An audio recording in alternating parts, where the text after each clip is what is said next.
कोहाट में SP investigation ने दरआदम खैल का दौरा किया और डीआरसी के इजलास में शिरकत करके खिताब भी किया। मजीद जानते हैं अब्दुल बासित की इस रिपोर्ट में। डीआरसी दरआदम खेल के चेयरमैन मलक हाजी हिदायतुल्लाह अफरीदी की दावत पर डीआरसी ऑफिस में कमेटी मेंबरान से मुलाकात की और डीआरसी की कारकर्दगी के बारे में ब्रीफिंग की। इस मौका पर इंस्पेक्टर जावेद खान, पुलिस अफसरान और डीआरसी मेंबरान मौजूद थे।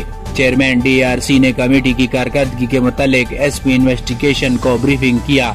एसपी इन्वेस्टिगेशन सैयद इनायत अली शाह ने कहा कि डीआरसी इलाकाई मामलात और तनाज़ात के हल का बेहतरीन फॉर्म है।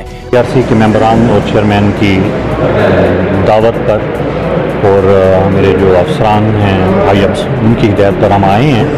यहाँ दरआदम खेल डीआरसी में हमने एक मीटिंग की है इलाके के मशरान के साथ।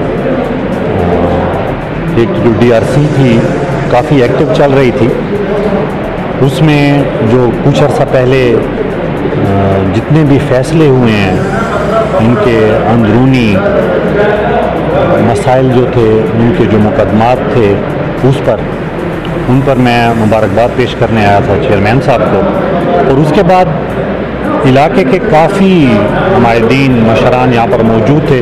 उनका एतमाद देखकर मुझे और ज़्यादा खुशी हो रही थी कि शायद जो हमारे दरमियान पहले कोई गैप था, कोई फासले थे आवाम के और हमारे दरमियान, वो आज बहुत कम हुए हैं। मुसानती कमेटी के जरिए अमन और अमान की सूरत हाल के हवाले से उन्होंने कमेटी मेंबरान से कहा कि वो आवाम की खिदमत का सिलसिला ईमानदारी और गैर जानिबदारी से जारी रखें, क्योंकि ये अजीम इबादत है। अब्दुल बासित, राज न्यूज़, कोहाट।